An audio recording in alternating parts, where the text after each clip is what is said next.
Bueno, yo soy Michael Galeano, el pastor de la iglesia Gracia sobre Gracia, y queremos darte las gracias por escuchar este sermón. Somos una iglesia que quiere ver vidas transformadas por el Evangelio de Cristo para que impacten su familia, su iglesia y comunidad. Y queremos que esto va a ser posible mientras que la palabra de Dios es escuchada, predicada y obviamente vivida. Así que queremos animarte a que tú puedas seguir escuchando la palabra de Dios, y si no tienes una iglesia local, te queremos invitar a que te unas a Gracia sobre Gracia, donde queremos ver tu vida transformada, y oramos para que este sermón Dios lo use en tu vida de una manera muy especial. Que Dios te bendiga.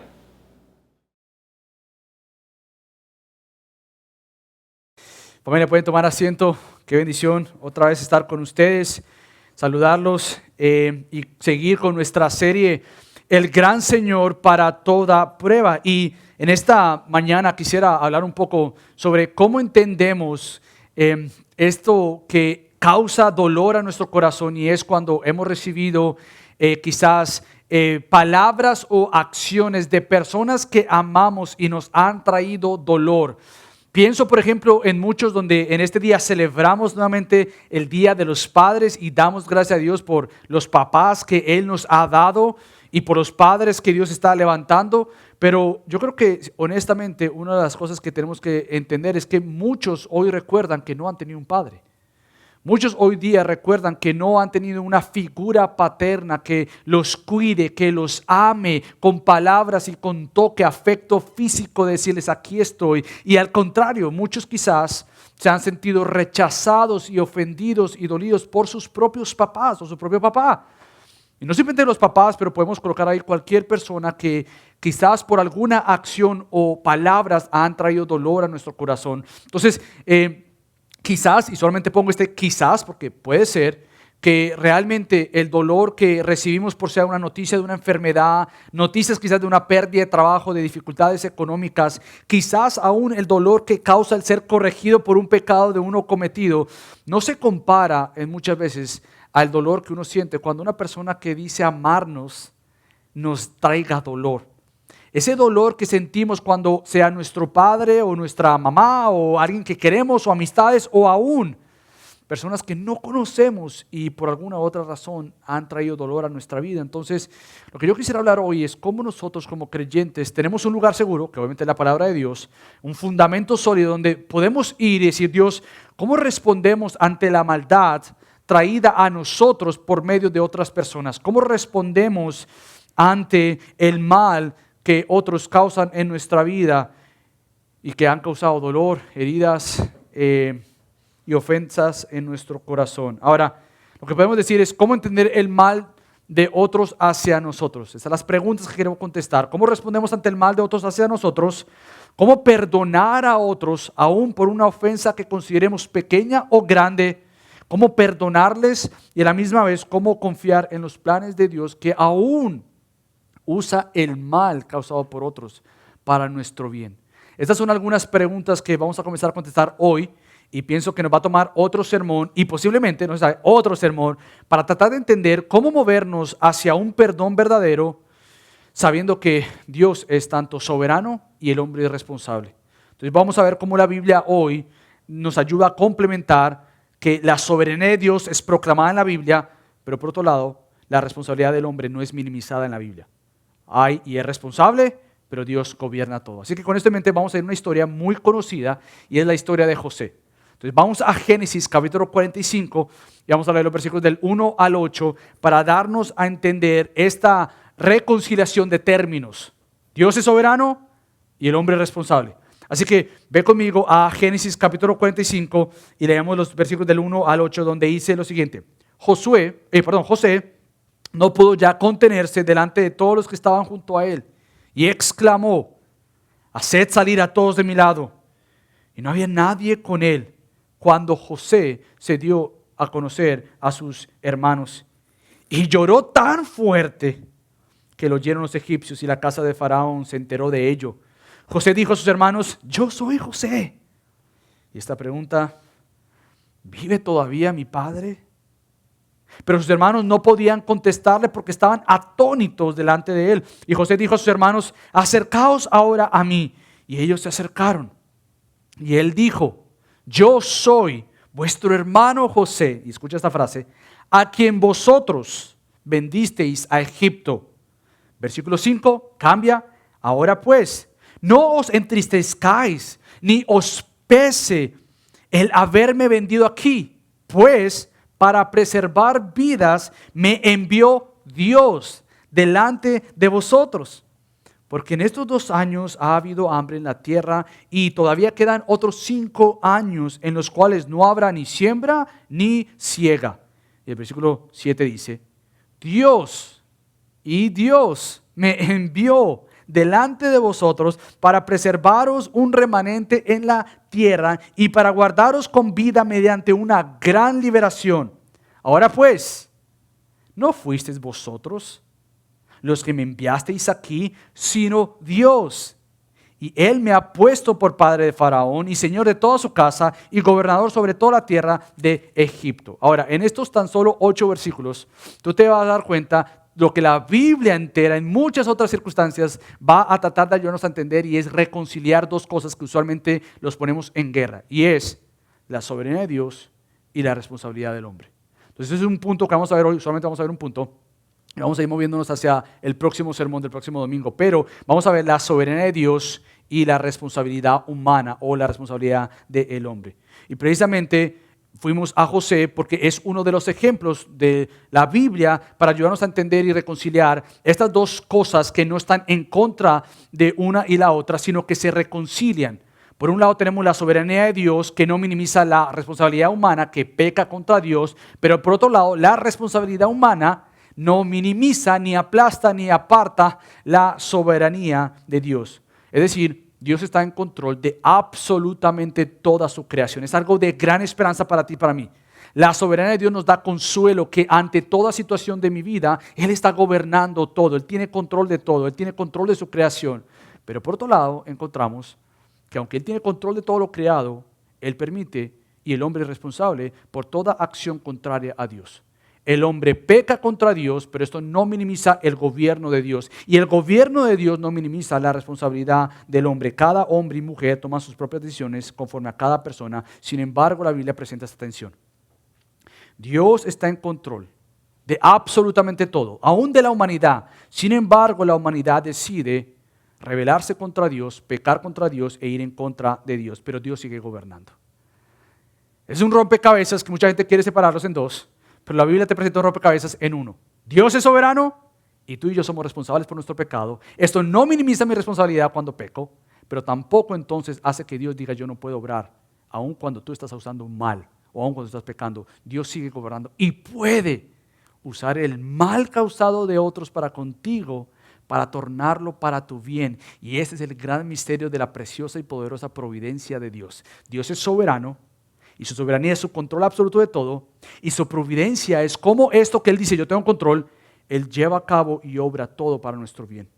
Este misterio de la providencia de Dios que Él dice, yo tengo control, sin embargo, yo orquesto todo para que tú hoy estés sentado aquí o viéndonos por Facebook Live y yo gobierno todo. ¿Cómo es posible relatar tu vida sin saber que Dios es soberano y también sin saber que Dios maneja y orquesta todo sobre tu vida y te ha llegado a llegar donde tú estás por la mano soberana de este gran Dios todopoderoso? Eso lo decimos es porque no queremos decir que la humanidad meramente es un robot y meramente lo que hace es involuntariamente peca. Es decir, el hombre, pues Dios es soberano y hace que peque y él peca, y el hombre entonces es una persona que peca involuntariamente y no lo hace porque quiere, pero más lo hace porque hay una fuerza mayor sobre él que le dice que peque. Esto no es bíblico. No es bíblico. El hombre peca voluntariamente, el hombre peca rebelándose contra Dios con su misma voluntad. Pero esto es el gran misterio, es que esto no detiene que Dios gobierne y obre todo para el bien de su iglesia o el bien de su pueblo. Esto es lo maravilloso de la soberanía de Dios y el gobierno absoluto de Dios. Ahora, ¿por qué mencionamos esto? Porque muchas personas han concluido, especialmente los ateos, es decir, los que no creen en Dios, y aún gnósticos que creen en un ser superior, pero los ateos podrían llegar a decir, ahora explícame tú, creyente, si Dios existe, cuéntame el misterio del mal. ¿Cómo es que un Dios bueno va a permitir cosas malas? ¿Cómo es que tu Dios dices que es bueno y permite cosas malas? Explícame esta X situación y explícame el por qué Dios permite este mal si es que tu Dios es un buen Dios como tú dices. Ahora, una persona que llega a esta conclusión y de una vez ya dice, explícame por qué Dios permite esto malo, esta persona ya viene a tomar esta decisión de decir algo malo con una moralidad sobre sus hombros. Es decir, ha tomado una decisión moral. Bajo lo que él considera bueno o malo, él ya ha llegado a una conclusión y negar a Dios por algo que él llama malo y por lo tanto condena y pone a Dios a un lado por lo malo. Ahora, ¿por cómo y por qué sabemos muy adentro de nosotros lo que es bueno y malo? Es una de las grandes preguntas que nosotros le preguntamos a un ateo. Ahora, si tú llegas a una conclusión que viste algo malo y por lo tanto tú niegas a Dios, la pregunta del millón diríamos es, ¿cómo tú llegaste a esta decisión de saber que algo es malo y no algo bueno? Si Dios no existe, ¿quién es el dador de aquella moralidad que te ayuda a informar lo que es bueno y lo que es malo? El ateo podría decir, no, es una moralidad subjetiva. Es decir, esta verdad subjetiva o esta moralidad subjetiva es en base a cultura, persona, preferencia. Entonces, si eso es cierto, hay personas que hoy día no podrían decir que lo que Hitler hizo con los judíos es evil o es malo. ¿Por qué? Porque hay muchos alemanes o muchas personas de ese tiempo que podrían llamar eso bueno. Entonces, la verdad y la moralidad no es subjetiva, es objetiva en el sentido de que es Dios quien nos ha dado a nosotros, al ser humano, dentro de nuestra misma conciencia, algo que muy adentro podemos llegar y decirle a algo malo, malo, y obviamente es la verdad de Dios, la verdad absoluta, la que nos ayuda a entender mejor cómo podemos ver el tema del mal y el sufrimiento. El cristianismo bíblico es la única respuesta segura y certera de cómo nosotros podemos explicar el mal. Ahora, obviamente, como lo hemos dicho ya en varias ocasiones, venimos a esta serie sobre el sufrimiento, las pruebas y el mal, siempre con un corazón muy humilde, o rogando a Dios que nos dé un corazón humilde. Es decir, Dios, tú sigues siendo Dios. Y hay grandes preguntas en la vida y por eso a veces el cambio ha sido de decirle el problema del mal al misterio del mal. Porque aunque sí es un problema para resolver, no es un problema que vamos a resolver. Solamente Dios sigue siendo Dios y Él es el soberano Señor. Por lo tanto, decimos, es un problema que podríamos llegar a la Biblia y encontrar una respuesta y sin embargo sigue siendo un misterio porque es que tú y yo somos gente finita y no logramos entender todo lo que Dios está usando y permitiendo en su propia creación sin minimizar la responsabilidad del hombre. Por lo tanto, venimos ante Dios confiados que Dios permite y usa el mal para un bien mayor. Eso solo el cristianismo lo enseña. Solo el cristianismo puede llegar a decir, sabemos que Dios gobierna y permite el mal. Es decir, Él no dice, oh, lo siento, yo no puedo hacer nada, fuiste tú y te quedaste con tu mal. No, Dios en su soberanía dice, yo permito el mal sin yo ser culpable del pecado o sin yo hacerte pecar. Tú pecas porque quieres, sin embargo, yo uso el mal y hasta el mismo pecado para tornarlo para algo bueno. Solo la Biblia enseña algo así. Entonces, con esto, por eso es que venimos a la historia de José. Porque en José encontramos un ejemplo claro de lo que significa la responsabilidad del hombre y la soberanía de Dios. Y cómo Dios torna algo malo y pecaminoso para Él tornarlo para un bien mayor y es preservar su promesa de levantar una simiente que vendría por medio de Jesucristo. Entonces, para ayudarte a entender un poco más de esto, quiero caminar contigo por la vida de José. Porque es fácil llegar a Génesis 45, versículo 5 y decir, no se preocupen, no se entristezcan, no les pese el haberme vendido, porque Dios me envió acá. Es fácil llegar allá. Ahora, José llega a decir esto después de haber sufrido bastante. Entonces, con esto en mente es que yo quiero caminar contigo para ayudarte a entender que quizás muchos de nosotros hemos pasado por aflicciones y sufrimientos, unos más que otros. Quizás algunos nuevamente pueden decir, ¿por qué Dios no me permitió crecer con un papá? ¿Por qué Dios me quitó o permitió que mi papá se fuera cuando yo tan solo era un niño o cuando tan solo era un joven? ¿Por qué Dios no permitió que yo tuviera un papá cercano, amoroso conmigo, que yo pudiera hablar con él? ¿Por qué Dios? Bueno, Dios es soberano y esto no minimiza tu dolor, pero la soberanía de Dios lo que hace es darte esperanza en medio del dolor y yo quiero que caminemos por esto. Así que fíjate cómo la vida de José comienza en Génesis 37, versículo 4 y 18, con estas palabras tristes. Que los hermanos de José lo odiaban. Ahora, esto es difícil. Eso es un tema familiar. Es un tema donde José y la Biblia nos presenta el dolor y tensión entre hermanos. Y la pregunta que yo me hago es, quizás tú ahorita mismo entiendes la vida de José porque precisamente ahorita mismo quizás tú no tienes una buena relación con tus hermanos. Quizás hay odio entre ustedes. Quizás no se hablan, quizás no hay una reconciliación y quizás lo que hay es dolor. Y lo que yo quiero que aprendamos de la vida de José, que nos va a llevar al otro domingo, es cómo la soberanía de Dios no minimiza el dolor causado de otros para conmigo y aún sin mi propia familia, pero en vez de esto llevarme a mantener el enojo y el odio y el rencor que yo tengo, la justicia que yo quiero, me lleva a Génesis 50 con José diciendo yo los perdono. Entonces, ¿cómo la soberanía de Dios te moviliza a el perdón en vez de tener los guantes puestos para poder confrontar y pelear con otros? Entonces José es odiado por sus hermanos porque le llamaban el soñador. José soñó que él iba a estar por encima de sus hermanos y aún por encima de su mismo papá, cosa que su mismo papá lo regaña y sus hermanos lo tildan como el soñador y se burlaban de él, y no simplemente se burlaban de él, pero planearon matarlo. Esos son los hermanos que encontramos en la Biblia. Hermanos que pensaron matar a su propio hermano, sin embargo, un hermano de ellos dice, no, esperen, no lo vamos a matar. ¿Cómo vamos a tener la sangre de nuestro hermano en nuestras manos? Y podríamos decir, bueno, Rubén fue muy bueno.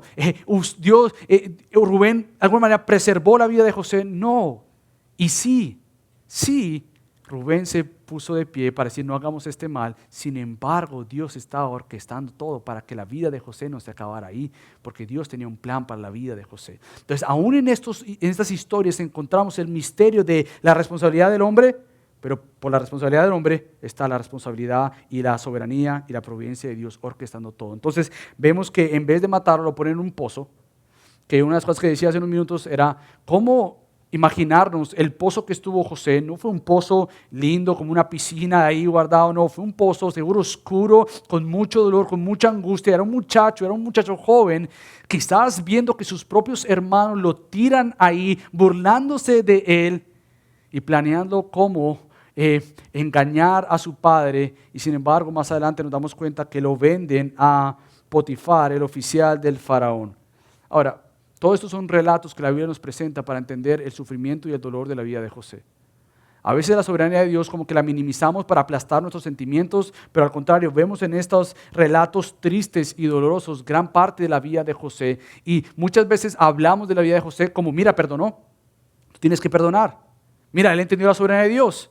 Pero muchas veces minimizamos el dolor que pasó José, que es parte de la historia de cada uno de nosotros y mayormente de personas que han sufrido por personas que dicen amarlos y que supuestamente tienen que cuidarlos, y lo que han hecho es herirlos como padres o como familia o como hermanos o como amigos. Por lo tanto, son relatos tristes, pero aún en medio de toda esta tristeza, que puede ser prestada para meditar en el dolor y en la tristeza y quedarnos ahí, que no es el propósito del por qué la Biblia menciona esto, sino hay una frase que aparece en varias ocasiones y la voy a resaltar. Es esta frase que, por ejemplo, aparece en el capítulo 39 del 2 al 3, cuando dice lo siguiente. Quiero leerlo. Fíjate lo que dice, después de contar un poco de estos, en el versículo 2 dice, y el Señor estaba con José. Y más adelante, el versículo 3, y vio su amo que el Señor estaba con él. Es una de las cosas que yo tengo subrayado en mi Biblia y bien marcado, porque es muy fácil en medio del dolor y de la prueba, uno quedarse en la prueba y en el dolor, y quedarse en esos sentimientos encontrados de tristeza, con enojo, con amargura, y quedarse ahí, en vez de esto mismo, llevarlo al Señor que está contigo. Entonces, si bien es cierto que Dios estuvo con José, el creyente encuentra esta misma verdad. Yahweh, el Señor, Cristo, está conmigo aún en medio de la aflicción que Él está permitiendo. Son verdades poderosas y de gran esperanza, que en medio de la prueba, por más injusta que pueda ser para ti, no simplemente Dios está en control de absolutamente todo lo que ha pasado, está pasando o pasará, pero hay otra gran verdad: Dios está presente. Y es una de las cosas que yo quiero que entendamos como iglesia y como creyentes, que ante la maldad podemos decir fuertemente y apasionadamente, mi Dios es soberano. Eso es cierto, Dios es soberano. Pero para el creyente la soberanía de Dios lo que hace es también mostrarle la presencia de Dios en medio del dolor. El creyente puede en medio del dolor no simplemente gritar, Dios es soberano, pero en llanto puede decir, tú estás conmigo. Dios es soberano. Es una verdad para que el corazón descanse en los brazos de aquel que no simplemente le dice de lejos, yo soy soberano, pero lo sostiene en sus manos y dice, yo soy soberano. Entonces la soberanía de Dios es una oportunidad para acercarnos al gran Señor. Y por eso es que José, vemos que las pruebas no fueron una oportunidad para huir de Dios. Imagínate ser un hermano odiado por sus hermanos, vendido por sus hermanos, o que antes escuchó que lo estaban tratando de matar, ser apartado de sus padres y de su papá que lo amaba muchísimo, y de un hermanito que era su hermanito de la misma madre, Benjamín, y apartado de todo esto, José muy fácilmente pudo haber dicho, esta gente me recuerda que Dios no existe. Esta gente lo que me está enseñando es que no es posible que un Dios, supuestamente que me han enseñado, que es el padre de Abraham, sea un Dios verdadero, porque ¿cómo Él va a permitir tanta maldad en mi vida? Al contrario, todo esto en vez de ser una oportunidad para que José se fuera de Dios o huyera de Dios o pagara mal por mal, lo que fue una oportunidad para que José probara que Dios estaba cerca y que en medio de todo su dolor creció en santidad y dependencia del Señor. Una dependencia tal y un amor tan grande por Dios que a pesar después de ser puesto a prueba por la esposa de su jefe y en tentación, en vez de ceder ante la tentación, lo que encontramos en José es que él cedió a la obediencia al Señor y huyó de la tentación. Ahora tú dirás, qué hombre, wow. Seguro Dios lo bendijo y seguro Dios lo preservó más. No, esta obediencia de José al decirle, no, yo no voy a caer en pecado sexual, no, yo no voy a ser infiel a mi Dios. ¿Cómo le voy a traer este mal a mi gran Señor? ¿Cómo voy a hacer este mal contra mi Señor? Es lo que José dice. Y eso es lo que trae en la vida de José, es más persecución. Porque la esposa de su jefe lo pone delante de los jueces y lo acusa de algo que él no hizo y lo ponen injustamente en una cárcel. Tuve la vida de José, no es una vida tan fácil. Es una vida de sufrimiento tras sufrimiento, de dolor tras dolor. Y sin embargo, nuevamente, después de ser falsamente acusado, encontramos una vez más en la Biblia la siguiente frase, el Señor estaba con José. Ahora, esta frase ahí nuevamente no está ahí porque no había nada más que escribir. Moisés que escribe, inspirado por el Espíritu Santo, él no escribe estas frases como para recordarte, de verdad que hay que colocar algo de Dios, déjame poner ahí que el Señor estaba. No, estas frases están justamente ahí para recordarnos precisamente que Dios está gobernando a pesar del mal contra tu vida. Estas frases están ahí para que tú encuentres esperanza, no en un mundo caído, ni en ti misma o en ti mismo, ni en las personas a tu alrededor. Tu confianza y tu seguridad vienen de un Dios que dice, yo estoy acá, yo estoy acá. Yo estoy orquestando y permitiendo todo sin ser yo el causante del pecado y sin embargo gobierno todo a pesar de todo lo que esté pasando a tu alrededor. Yo estoy ahí en momentos de dolor, de desánimo. Yo estoy ahí en momentos de incertidumbre. Dios está presente. Entonces, la soberanía de tu Dios y de tu gran Señor no ignora el dolor o el sufrimiento que estés pasando, la situación por la que estás pasando. Al contrario, Dios la permite y la sostiene con un propósito mayor.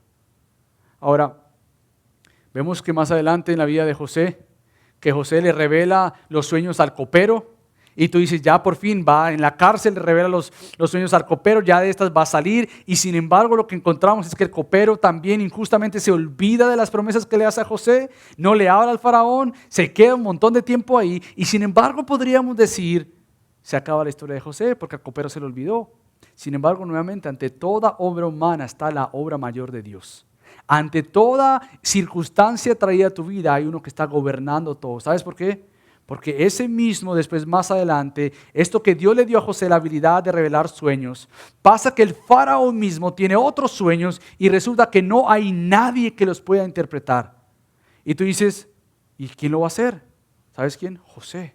Entonces toda la vida, aún los sufrimientos y las injusticias de José estaban siendo gobernadas y sostenidas por un Dios que después el faraón llama a José para que interprete los sueños. Y tú te das cuenta de algo, los sueños que el faraón ha tenido y son interpretados por José son los mismos sueños que José tuvo mucho tiempo atrás, que iba a gobernar por encima de sus hermanos y encima de su propio padre y ellos iban a venir a él y doblarse ante José. Bueno, Esto le hace que entonces José se convierta en la mano derecha del faraón, que no había otro hombre más poderoso después del faraón que José mismo. Entonces tú encuentras la historia que se va armando, un rompecabezas que si solamente te da una ficha no entiende lo demás, pero la soberanía de Dios está detrás de todo y le está orquestando toda la vida de José para que entonces aún los sueños de José y de faraón cumplan los propósitos del Señor soberano. A pesar de todo esto, José veía la mano de Dios muy, muy tangiblemente en él. Y sin embargo, la soberanía de Dios nuevamente no hizo que José olvidara su dolor. Y es una de las grandes verdades que yo quiero recordarnos una vez más. Y es que a veces encontramos la doctrina y la teología de la soberanía de Dios, lo cual es precioso y bíblico, que Dios es soberano de todo, pero a veces llegamos a caer en un error y es porque Dios es soberano, yo no puedo sentir.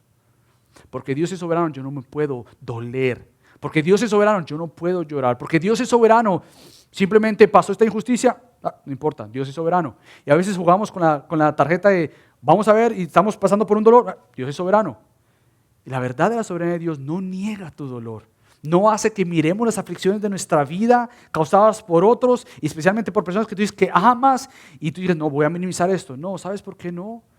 Porque en la vida de José encontramos que él nombra a su segundo hijo, y cuando nombra a su segundo hijo dice lo siguiente en el capítulo 42, fíjate lo que él dice, cuando menciona en el versículo 52 dice, y al segundo le puso el nombre de Efraín, porque dijo, Dios me ha hecho fecundo, Dios me ha bendecido, y tú dices, qué bueno, no, pero sigue leyendo, Él me ha bendecido en la tierra de mi aflicción. Entonces José, la soberanía de Dios, no le minimizó su dolor, ni le llevó a él oprimir este dolor que él sentía, sino que la soberanía de Dios lo llevó a traer esperanza y consuelo en Yahweh, en el Señor, aún en medio del dolor. Pero tampoco entonces la soberanía de Dios minimiza la responsabilidad de sus hermanos.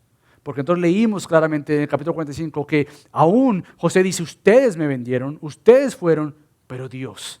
Entonces no minimiza la responsabilidad del hombre, pero ni minimiza tu dolor tampoco. No, la soberanía de Dios dice, no tengas sentimientos, ni mires el mal de otros, porque yo tengo control de todo. No, la soberanía de Dios te dice, mira correctamente tanto la maldad de otros como tu propia tristeza, porque en ninguna de esas está tu esperanza está en el Dios que gobierna absolutamente todas las cosas. Ahora, tú te preguntas, ¿por qué Dios permite y usa el mal? O sea, ¿por qué Dios va a permitir tanto aflicción en la vida de José? Y tú te puedes preguntar, ¿por qué Dios permite tanta aflicción en mi vida? ¿Por qué yo no puedo hablar con mi papá? ¿Por qué yo no puedo hablar con mi mamá? ¿Por qué yo no puedo hablar con mis hermanos? ¿Por qué yo no puedo hablar con X persona que quizás te haya ofendido y te haya herido a ti? Bueno, una de las cosas que tenemos que entender es la soberanía y la grandeza de Dios. Nuevamente, venimos a entender el problema del mal o el misterio del mal, la soberanía de Dios en las pruebas con esto en mente, y es que tú y yo somos finitos.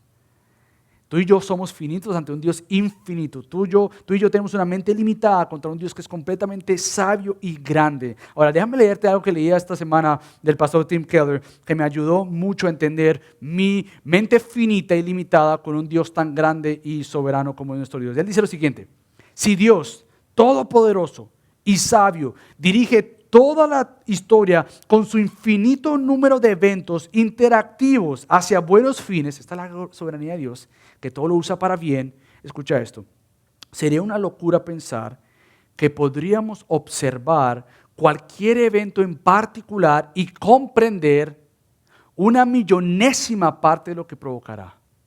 Es decir, Dios obra tantas cosas que nosotros realmente no podríamos y no podemos comprender tantas cosas a la misma vez que Él está haciendo.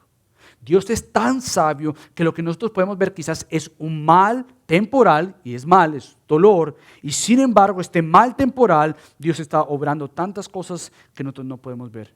Podríamos leer la historia de José y quedarnos con el maltrato de sus hermanos y quedarnos ahí. Pero a lo largo de la historia tú te das cuenta que Dios está preservando la vida de José. Te puedes quedar con la injusticia de la esposa de su jefe que lo acusa falsamente y te quedas en esa historia sin pensar cómo Dios iba a usar eso. Y te puedes quedar en el mal sin saber todo lo bueno que Dios está obrando en nuestro alrededor. Entonces, aunque no podemos saber absolutamente todo lo que Dios está haciendo en momentos de aflicción en nuestra vida, esto no quiere decir que no podemos conocer con certeza que Él gobierna todo, aún el mal causado de otros para conmigo.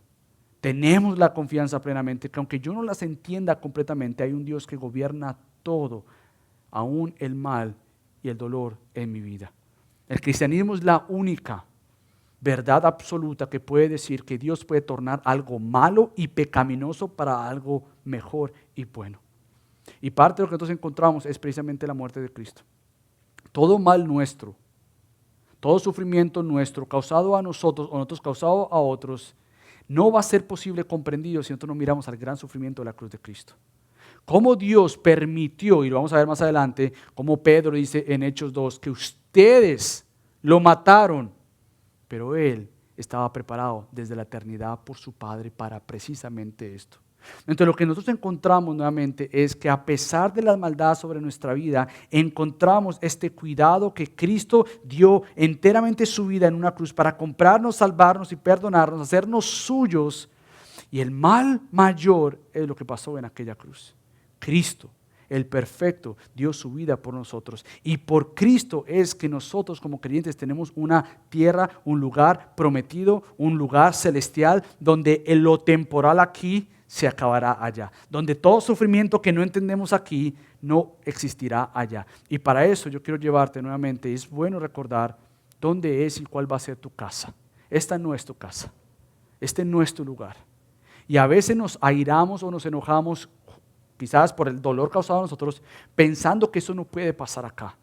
Pero es que nosotros hemos sido prometidos un lugar donde lo malo que vivimos acá no pasará.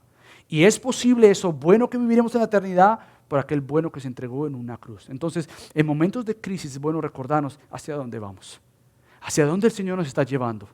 Que no nos ha prometido una vida sin problemas, una vida sin dolor, una vida sin aflicción, pero nos ha prometido un lugar futuro donde realmente no habrá nada de esto. ¿Dónde está esto? Bueno, ve conmigo. Por favor, Apocalipsis, capítulo 21, y vamos a leer los versículos del 1 al 4, donde Juan describe precisamente este lugar eterno, con el Dios eterno, sin algo que nos afecta ahora mismo, y es el pecado y el mal. Fíjate lo que Juan dice en Apocalipsis 21. Y vi un cielo nuevo y una tierra nueva, porque el primer cielo y la primera tierra pasaron, y el mar ya no existe. Y vi la ciudad santa, la nueva Jerusalén, que descendía del cielo de Dios, preparada como una novia ataviada para su esposo. Entonces oí una gran voz que decía desde el trono: he aquí, el tabernáculo de Dios está entre los hombres, y Él habitará entre ellos, y ellos serán su pueblo, y Dios mismo estará entre ellos. Ahora, nos presenta una realidad del futuro, pero ahora el versículo 4 nos da una esperanza para hoy. Dice: Él enjugará toda lágrima de sus ojos, y ya no habrá aquello que nosotros hoy mismo nos dolemos y sufrimos, y es la muerte, ni habrá más duelo, ni clamor, ni dolor, porque las primeras cosas han pasado. Entonces es por Cristo que nosotros podemos mirar a los presentes sufrimientos y el presente mal causado a nuestra vida y decir: Dios, tú tienes un propósito mayor. Y decir: Dios, tú estás permitiendo todo esto con un fin mayor, y es que yo luzca más como Cristo, porque habrá un lugar donde no habrá todo este tipo de aflicción y dolor que yo mismo estoy pasando ahora. Es allá, a ese lugar donde nosotros descansamos. Entonces la razón del por qué hablamos de la soberanía de Dios y la responsabilidad del hombre es porque nuevamente no minimizamos el pecado de la persona ni nuestro propio pecado, pero al contrario nos ayudan a entender que ambas son compatibles. Es decir, Dios es Dios soberano y Él usa el mal causado por ti o por otros a ti para tornarlo para un bien mayor. Esta es la verdad que la Biblia presenta como la reconciliación entre la soberanía de Dios y la responsabilidad del hombre. Ahora, nuevamente, quiero que escuches esto del pastor creador que me ayudó mucho. Él dice: es posible ser libre y sin embargo tener nuestro curso dirigido por Dios. Al mismo tiempo, de manera compatible, Dios puede dar libre albedrío y aún así dirigir los resultados de nuestras elecciones para que encajen en su plan para la historia. Eso es maravilloso. Es decir, la gente tiene un libre albedrío que siempre es inclinado para el pecado. El libre albedrío nunca va a permitirnos escoger entre lo bueno y lo malo, porque eso se acabó. y era lo único que los disfrutaban, era Adán y Eva. Ellos sí tenían libre albedrío en el sentido de escoger lo bueno y lo malo, y escogieron lo malo. Después de Adán y Eva, la Biblia muestra que todos nosotros hemos heredado algo, y es una corrupción total en nuestra moralidad y en nuestras elecciones, aún espirituales. Por lo tanto, no es que decimos que nosotros somos robots manejados por Dios y que nosotros, pobrecitos, no queremos pecar y Dios nos hace pecar. Esa no es la verdad bíblica. La verdad bíblica es que nosotros tenemos un corazón inclinado hacia el mal por nuestro propio pecado, y sin embargo la gran soberanía y la gracia de Dios es que un corazón endurecido por el pecado es cambiado por Dios para seguir los planes de Dios, y ahora sí, como creyentes, poder ver lo malo y lo bueno y escoger lo bueno. Por eso ahora sí es que el creyente puede de alguna manera, empoderado por el Espíritu Santo, volver a decir, de alguna manera, tengo el mal y el bien delante de mí, el pecado y el no pecado. Y el creyente ahora sí puede, por el Espíritu Santo, escoger no pecar delante del Señor. El creyente ahora sí puede arrepentirse de sus pecados y confesar su gran necesidad de Cristo. El creyente ahora sí puede descansar nuevamente en esta soberanía de Dios. Ahora, D.A. Carson, otro pastor que he leído mucho y que habla muchísimo sobre este problema del mal o el misterio del sufrimiento, él no minimiza nuevamente la soberanía de Dios y la responsabilidad humana, sino que él dice, y él usa una palabra, y es compatibilismo, es decir, se complementan. Y fíjate lo que él dice en cuanto a la historia de José, que me llamó mucho la atención. Él dice, Dios estaba trabajando soberanamente en el caso de lo que lo vendieran a Egipto, es decir, que vendieran a José a Egipto, pero la culpa de los hermanos no se aliviaba, es decir, no se minimiza. Tenían la intención de dañar a José. Los hermanos fueron responsables de su acción, responsabilidad humana. Pero Dios, estamos hablando de la soberanía de Dios, pero Dios no fue reducido a un papel meramente contingente, y mientras los hermanos eran malvados, Dios mismo solo tenía buenas intenciones.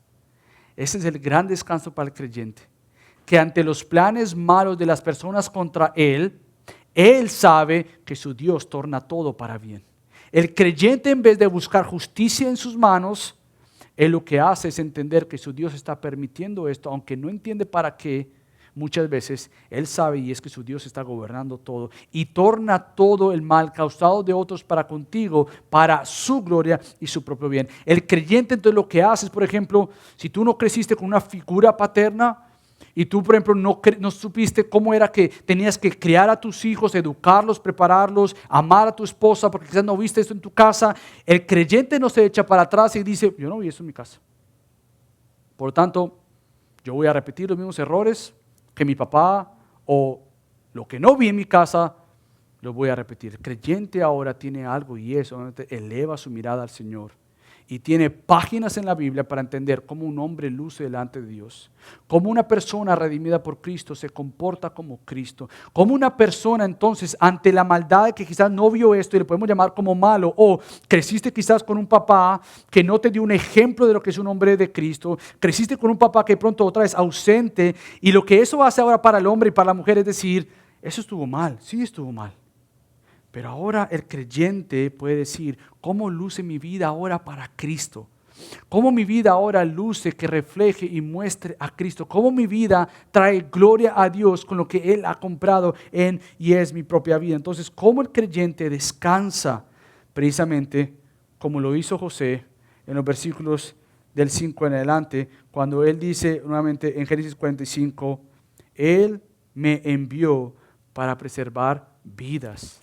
Y dice, Dios me envió delante de vosotros para preservaros un remanente. Ahora pues, no fuisteis vosotros los que me enviasteis aquí, sino Dios. El creyente puede ir confiadamente a este mal causado por otros hacia él, pero él no se queda ahí. Él no alimenta ese dolor. Él no alimenta lo que se le ha causado y lo que se le han hecho injustamente posiblemente. El creyente se eleva sobre eso y dice, ¿cómo Dios está usando esto? Para ayudarme a crecer en santidad y crecer en dependencia del Señor. ¿Cómo yo como creyente puedo lucir diferente a pesar de que lo que yo tuve que haber visto en mi casa o con otras personas no lo he visto? ¿Cómo yo puedo entonces encontrar descanso en que mi Dios tiene planes mayores y es hacerme más como su Hijo Jesucristo? Ahora, Dios guardó la vida de José, y tú ya sabes por qué, porque Él prometió en Génesis 3:15 que iba a guardar la simiente de la mujer y Él iba a preservar un remanente, lo cual iba a traer la vida de Jesucristo. Dios providencialmente orquestó todo esto para llevar a cabo sus planes. Entonces nuestro Dios nunca, la maldad del hombre o la imposibilidad del hombre no detiene los planes de Dios.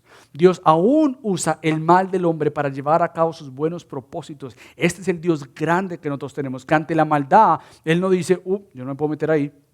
Que ante la maldad, Él dice, yo gobierno a una maldad y torno lo malo en bueno. Y eso es lo que vamos a ver más adelante, el próximo domingo, en la vida de José. Cómo José pudo entender plenamente que su Dios tornó lo malo que los hermanos causaron para él, para un bien mayor, y era preservar la vida de muchos más. Entonces, Él descansa en la vida y control de su Señor. Ahora, con esto en mente, la pregunta que nos hacemos nosotros ante el mal causado por otros quizás hacia nosotros es la siguiente pregunta. ¿Confío yo, Dios, en ti? ¿Confío yo en ti y que tus planes para conmigo, aún en circunstancias que han traído mucho dolor, son para bien mío? ¿Confío yo plenamente en ti? ¿Sé realmente que tú estás obrando todo esto para un mejor en mí y es que luzca como Cristo? ¿Confío yo que aún el dolor causado por otras personas están siendo gobernado por ti, Señor? Entonces, para el creyente la pregunta es, ¿confío en Dios? Y precisamente hay un libro titulado de esta manera, de Jerry Bridges, que lo recomiendo, está en inglés, no sé si está en español, Trusting God, y que habla precisamente que ante el sufrimiento la pregunta al creyente es, ¿confío en Dios? ¿Puedo confiar en Dios? ¿Puedo confiar al punto de decir que aunque vienen cosas que no me agradan, que no me gustan, que me traen dolor, sea pasado, presente o futuro, puede el creyente decir, confío en ti, Dios? Y fíjate lo que él dice, Jerry Bridges dice lo siguiente: la confianza en la soberanía de Dios en la vida de las personas debería evitar que nos volvamos resentidos y amargados. Es decir, si tú has visto un dolor sobre tu vida, en vez de crecer en amargura y en resentimiento por lo causado contra ti, el creyente entonces hace lo siguiente, dice Jerry Bridges, cuando los demás nos tratan injustamente o maliciosamente. La amargura generalmente se deriva no tanto de las acciones de la otra persona hacia nosotros, como de los efectos de esas acciones en nuestra vida. Es decir, yo no soy responsable del mal de otros para conmigo. Lo que sí soy responsable delante de Dios es cómo yo uso este mal causado por otros para conmigo. ¿Lo uso para enojo, amargura y dolor o lo uso para traer gloria al Señor? El creyente es aquel que puede decir que ante la maldad de la otra persona, él entiende que hay un Dios soberano y en vez de hacer justicia en sus manos, él viene y se rinde delante de su Señor en plena humildad y le dice a él, Padre, tú tienes control de todo. Yo no voy a obrar injustamente, yo no voy a obrar con enojo y amargura, pero yo confío plenamente en ti. Y más adelante Bridges dice, Dios nunca permitirá ninguna acción contra ti que no esté de acuerdo con su voluntad para ti. Y su voluntad siempre se dirige hacia nuestro bien. Entonces hay cosas que nosotros podemos llamarles como malas, y eso es cierto. Pero lo que le llamamos cosas como malas siempre tiene que tener otra verdad en esto, y es, Dios, tú usas todo lo malo para bien. Entonces quizás en tu mente tú te vas a escenas, imágenes, quizás recordatorios de cosas malas que han pasado sobre tu vida, causado por otros, y en vez de otra vez guardar rencor o minimizarlo y decir, bueno, no importa, no lo intentaron y lo minimizas, posiblemente lo vas a repetir tú, pero lo minimizas o no lo dejas ir porque estás guardando enojo y amargura y dolor en tu corazón, ambas no glorifican a Dios. El creyente entonces toma el mal de otros y los pone delante de Dios. Y por eso que vamos a ver en Génesis 50 cómo José pudo decir, yo perdono. Porque si mi Dios gobierna aún todo esto, causado de otros para con nosotros, ¿cómo yo retener algo que Dios permitió aún para hacerme más como Cristo? Entonces el creyente descansa plenamente y solo va a descansar si él entiende estas 3 S's que hemos tratado de hablar en esta serie. Tu Dios es un Señor soberano. Tu Dios es un Señor sabio y tu Dios es un Señor suficiente. La soberanía de Dios no minimiza la sabiduría de Dios. Es decir, Dios es soberano y como Él es soberano, Él obra a la locura. No, tu Dios es un Dios sabio. Él no usa su poder injustamente, Él no usa su poder neciamente, no, Él usa su autoridad sabiamente, pero Él no simplemente usa su autoridad soberanamente y sabiamente, pero Él la usa para que se muestre a ti como el suficiente Dios. Es decir, en medio de la angustia y del dolor, tú puedes venir delante de Él diciendo, tú eres sabio, tú eres soberano. Y Dios dice, sí, y yo soy suficiente. Entonces ahí en esa suficiencia es cuando la soberanía y la sabiduría de Dios dicen, tú estás conmigo. Tu soberanía y tu sabiduría no son meramente abstractos lejanos a mí. Es decir, yo estoy presente contigo. Por lo tanto, yo soy suficiente, Señor. Y esa es mi oración.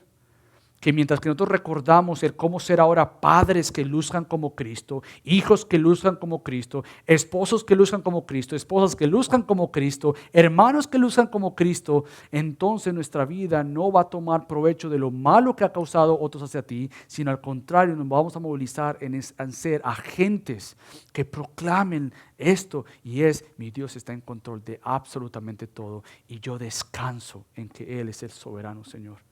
Pero no vamos a descansar si nuestra fe no ha sido puesta en Cristo.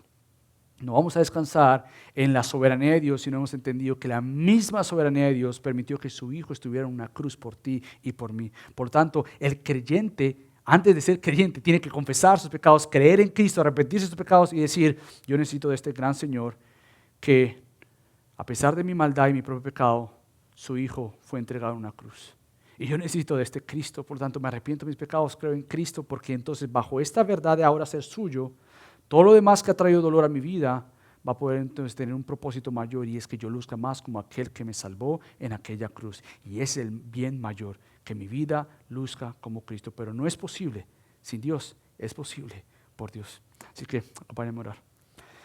Padre Dios, gracias nuevamente por esto tan difícil, que es entender y comprender más estos misterios del sufrimiento. Pero Padre, venimos delante de ti como vimos ahora, como José, que pudo entender plenamente que tú obras todo para bien. Y más que como José, Dios, venimos a seguir a Cristo, porque Él es el único que verdaderamente pasó por el sufrimiento injusto. Él mismo, el justo, se hizo en una cruz maldito por nosotros. Por lo tanto, Padre, no podemos entender el mal si no miramos al mal mayor, y es que Cristo fue colgado en una cruz por nuestros pecados. Padre, lo demás, Señor, ayúdanos a comprender bajo esta verdad que aquel Salvador se dio por nosotros y nosotros ahora podemos vivir por Él porque Él vive en nosotros. Así que ayúdanos, Dios. Sana nuestro corazón, ayúdanos a vivir conforme a ti y para ti. En el nombre de Cristo Jesús. Amén.